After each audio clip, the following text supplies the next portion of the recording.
Hello everyone, welcome back to our YouTube channel Mohit sir classes. आज हम पढ़ने वाले हैं financing activity cash flow statement में। इस एक्टिविटी में हम क्या क्या चीजें लेते हैं इसके ऊपर डिस्कस करने वाले हैं।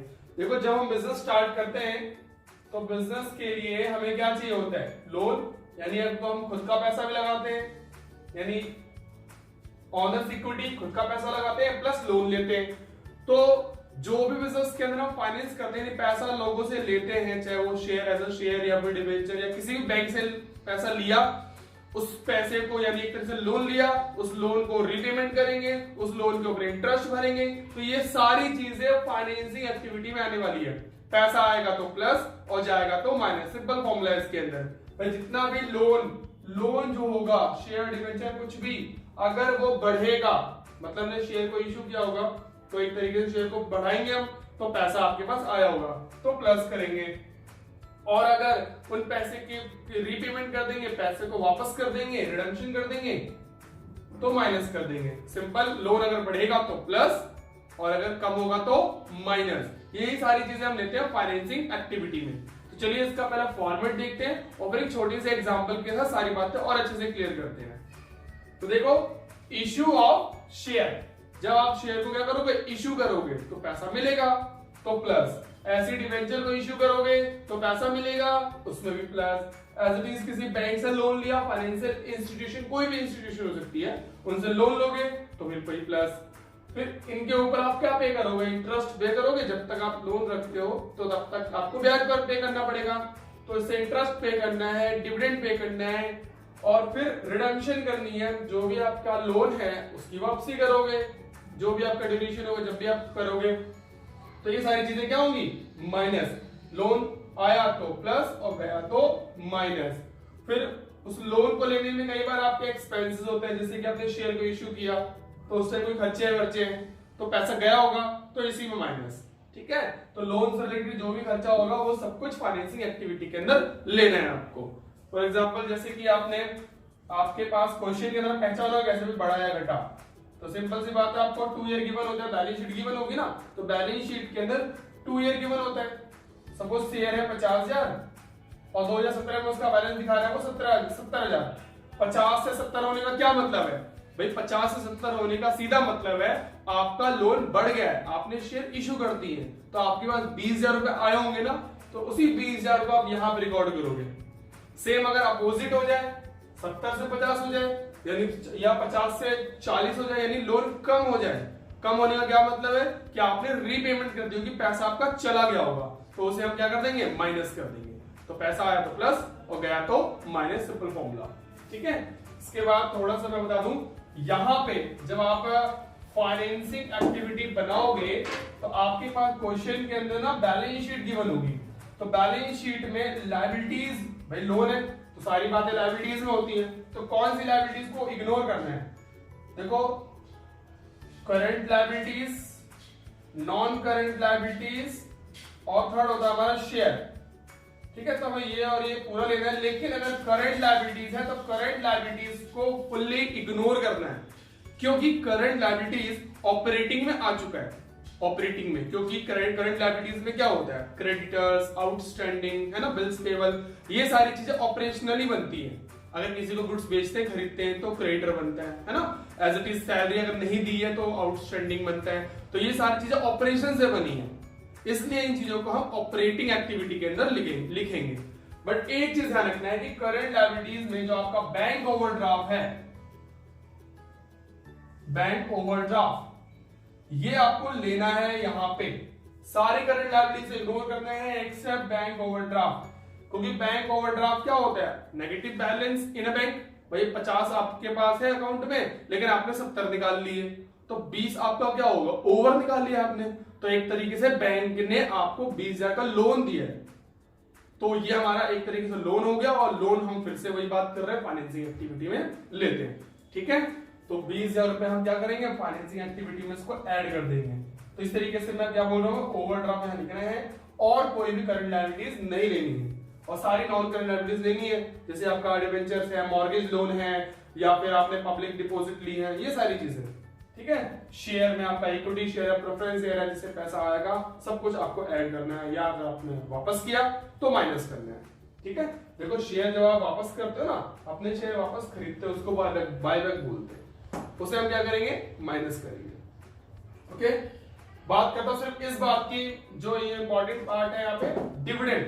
देखिए डिविडेंड में क्या होता है कि अगर एक अमाउंट डिविडेंड का गिवन है, भाई 50,000 की डिविडेंड पे करी है, तो पे करी तो पैसा गया, तो डिविडेंड हम क्या कर देंगे, माइनस कर देंगे। लेकिन अगर क्वेश्चन में आपके पास 2 ईयर का डिविडेंड गिवन हो, एक प्रीवियस ईयर और एक करंट ईयर, तो हमें करंट ईयर को यहां नहीं लेना, करंट ईयर को क्या करते हैं, ऑपरेटिंग में ऐड करते हैं, ऑपरेटिंग में। तो हमें प्रीवियस ईयर का पैसा आज हम पे कर रहे होंगे, इसलिए हम यहां पे डिविडेंड पे जो करेंगे वो ये वाला अमाउंट करेंगे, और अगर एक ही अमाउंट है फिर कंफ्यूजन नहीं है, वो माइनस कर देंगे सिंपली। और कोई इस पे कोई ट्रिक नहीं है, सिंपल सा फॉर्मूला है, भाई पैसा लोन अगर बढ़ेगा, कोई भी लोन बढ़ेगा तो प्लस करना, और अगर कम होगा तो माइनस करना। ठीक है। और फिर लास्ट में net cash flow from financing activity से आपका रिजल्ट आ जाएगा कि भाई इस एक्टिविटी से, इस फाइनेंसिंग एक्टिविटी से कितना कैश एक्चुअल में जनरेट हुआ या आपका पैसा गया। ठीक है। अब एक छोटे से एग्जांपल के साथ सारी बातें और अच्छे से क्लियर करते हैं। चलिए एक छोटे से एग्जांपल के साथ सारी बातें और अच्छे से क्लियर कर लेते हैं। क्वेश्चन मैंने अज्यूम किया हुआ है, इक्विटी शेयर है, ईयर है 18 से 19, 2 लाख से 3 लाख। जब भी आप क्वेश्चन सॉल्व करोगे, इससे रिलेटेड जो एडिशनल इंफॉर्मेशन है उसके ऊपर हमें सबसे पहले फोकस करना है। शेयर इशू किया आपने 10% प्रीमियम के साथ, तो फिर जाएंगे यहाँ पे 2 लाख से कितना हो गया, 3 लाख, तो आपने 1 लाख के शेयर और मार्केट में उतारे हैं, तो पैसा आया होगा, तो प्लस करना चाहिए, 1 लाख प्लस होगा, प्लस 10% प्रीमियम भी है, तो आपको 1 लाख का 10% 10,000 एक्स्ट्रा मिलने वाला है, तो 1 लाख 10 हो गए।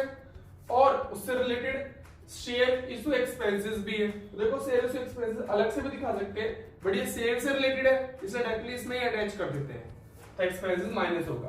तो 1 लाख प्लस 10,000 प्रीमियम, और माइनस में आपका कितना एक्सपेंस है 3,000, वो माइनस कर दिया, प्लस माइनस होके 1,07,000। इसके बाद next point, issue of debenture, sorry 10% debenture, 3 lakh से कितना हो गए 1 लाख, तो आपने 3 लाख से 1 लाख होने का मतलब 2 लाख रुपए की रीपेमेंट कर दी, पैसे वापस दे दिया होगा।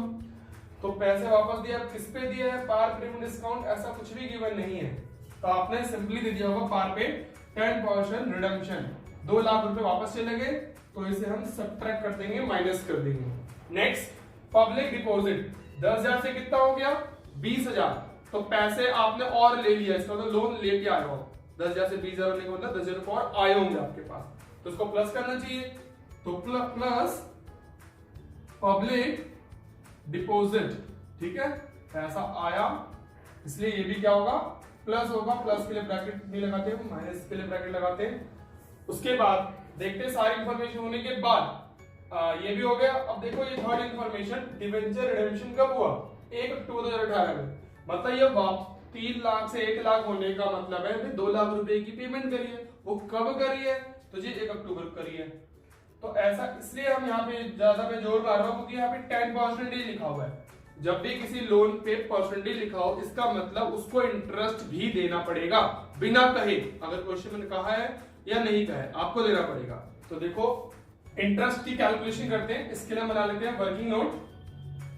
ये स्टार्ट कब से हुआ है 18 यानी 31 मार्च 2018 से 19। पहले कितना है यहाँ पे अमाउंट 3 लाख, फिर बाद में 1 लाख, तो 2 लाख रुपए जो गायब हुए, 2 लाख रुपए की रीपेमेंट हुई है, वो कब हुई है रिडम्पशन 1 अक्टूबर में। तो पहले 3 लाख से लेकर के अक्टूबर तक हम लगाएंगे, यानी 6 मंथ का इंटरेस्ट, अप्रैल मार्च का अप्रैल होता है ना, अप्रैल से लेकर के अक्टूबर तक 6 मंथ होते हैं। तो 3 लाख के ऊपर हम इंटरेस्ट कैलकुलेट करेंगे, 10% जो रेट गिवन है ये वाला, और 6 मंथ यह होगा आपका 15,000, प्लस आपने फिर 2 लाख वापस कर दिए। अब आपके ऊपर कितने का लाख का लोन चलेगा, 1 लाख का लोन चलेगा, परसेंटेज 10 है, और मंथ भी 6 होगा, यहां से आने भी 6 महीने होंगे, तो ये होगा 5,000, 5000 का, तो 20,000। इंटरेस्ट पेड है, माइनस करेंगे, minus interest paid on 10% debenture ₹20,000 minus करेंगे। ठीक है, ध्यान रखना जब भी परसेंटेज होगा क्वेश्चन के आगे या फिर कोई भी लोन के आगे तो उस पर इंटरेस्ट कैलकुलेशन करनी है। हाँ, अगर अलग से गिवन होगा भाई इंटरेस्ट इतना पे कर दिया, फिर इसे इग्नोर कर सकते हैं। जैसे कि अब इक्विटी शेयर पे क्या देते हैं, डिविडेंड, लेकिन यहाँ पर रेट भी गिवन नहीं है, उसके बारे में इंफॉर्मेशन भी गिवन नहीं है, फिर इसे इग्नोर कर देंगे और प्लस माइनस कर लेते हैं।